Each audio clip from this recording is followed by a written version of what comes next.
శివరాత్రి కేవలం ఒక పండుగ కాదు, ఇది మానవ పరిమితులను దాటి ఆ మహాశక్తిలో లీనమయ్యే ఒక అద్భుత అవకాశం. శివరాత్రి అంటే ఏమిటి? మనం ఎందుకు రాత్రంతా మేల్కొని ఉండాలి? ఆ లింగోద్భవానికి వెనక ఉన్న అసలు రహస్యమేంటి? ఈ వీడియోలో తెలుసుకుందాం. Welcome to the treasure of Bharat. నమస్కారం ఫ్రెండ్స్, అందరికీ ముందుగా మహాశివరాత్రి శుభాకాంక్షలు. ప్రతి నెలా వచ్చేది మాస శివరాత్రి, కానీ సంవత్సరానికి ఒక్కసారి మాత్రమే వచ్చే ఈ మహాశివరాత్రికి ఒక ప్రత్యేకత ఉంది.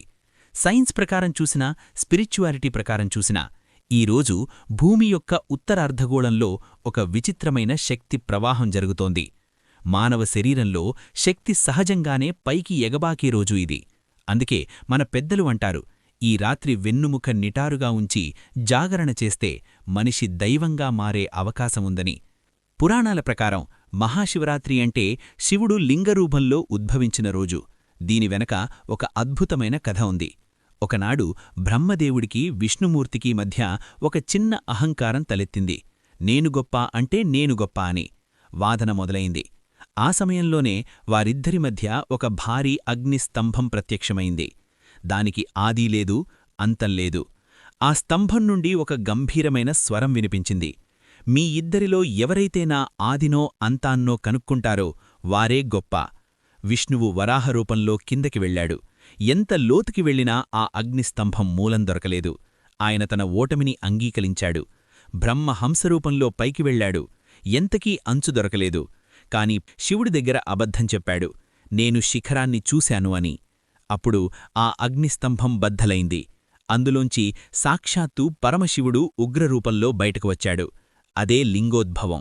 శివుడు అబద్ధం చెప్పిన బ్రహ్మకు పూజలుండవని శపించాడు. సత్యాన్ని అంగీకరించిన విష్ణువును ఆశీర్వదించాడు. ఇక్కడ లింగం అంటే ఆకారం లేనిది అని అర్థం. నిరాకారుడైన శివుడు మనకోసం ఒక ఆకారంలోకి వచ్చిన రాత్రే ఈ శివరాత్రి. ఈ విశ్వం అంతా అణువులతో నిండి ఉంది అనుకుంటాం, కాని అణువుల మధ్య ఉన్నదేంటి? శూన్యం. ఆ శూన్యమే శివుడు. శివుడు లయకారుడు. కాని దేనిని నాశనం చేస్తాడు? అతను సృష్టిని నాశనం చెయ్యడు.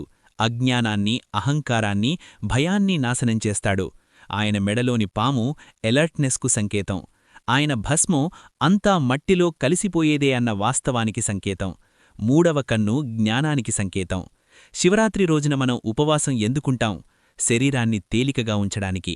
జాగరణ ఎందుకు చేస్తాం? మన వెన్నుముక నిటారుగా ఉంచి ఆ కాస్మిక్ ఎనర్జీని స్వీకరించడానికి. ఇది మూఢనమ్మకం కాదు, ఇదొక ప్రాచీనమైన యోగశాస్త్రం. జీవితంలో మనం ఎన్నో కష్టాలు పడతాం, ఎంతో ఆందోళన చెందుతాం. కాని ఒక్కసారి కళ్ళు మూసుకొని ఓం నమఃశివాయ అని మనస్ఫూర్తిగా అనుకుంటే వచ్చే ప్రశాంతత ఎక్కడా దొరకదు. శివుడు భోళాశంకరుడు అంటే ఏంటి? పిలవగానే పలికేవాడు. అతనికి బంగారు ఆభరణాలక్కర్లేదు, కేవలం గుప్పెడు విభూతి చాలు. పంచభక్ష్య పరమాన్నాలక్కర్లేదు, ఒక మారేడు దళం చాలు. ఈ శివరాత్రినాడు గుడికి వెళ్ళండి, పూజ చెయ్యండి. కాని అంతకంటే ముఖ్యంగా మీలోని శివుణ్ణి గుర్తించండి. నిశ్చలంగా ఉండడం నేర్చుకోండి. మీ మనస్సులోని ఆలోచనల ప్రవాహాన్ని ఆపి ఆ నిశ్శబ్దాన్ని వినండి. అదే శివుడి స్వరం. శివుడు ఎక్కడో లేడు, నీ శ్వాసలో ఉన్నాడు, నీ నమ్మకంలో ఉన్నాడు. ఈ మహాశివరాత్రి మీ జీవితంలో అజ్ఞానాన్ని తొలగించి కొత్త వెలుగుని నింపాలని కోరుకుంటున్నాను. మీ భయాలను ఆ మహాదేవుని పాదాల దగ్గర వదిలేయండి. ధైర్యంగా అడుగు ముందుకు వేయండి. ఎందుకంటే శివుడు ఆజ్ఞలేనిదే చీమైనా కుట్టదు. మరి ఆయనే తోడుంటే నిన్ను ఏ శక్తి ఆపలేదు. ఈ వీడియో మీకు నచ్చితే ఆ మహాదేవుని ఆశీస్సులు మీ స్నేహితులకు కూడా అందేలా షేర్ చెయ్యండి. కామెంట్ బాక్స్లో హరహర మహాదేవ్ అని టైప్ చేసి ఆ శివనామాన్ని స్మరించుకోండి. మరో అద్భుతమైన వీడియోతో మళ్ళీ కలుద్దాం. అప్పటివరకు సెలవు. ఓం నమఃశివాయ.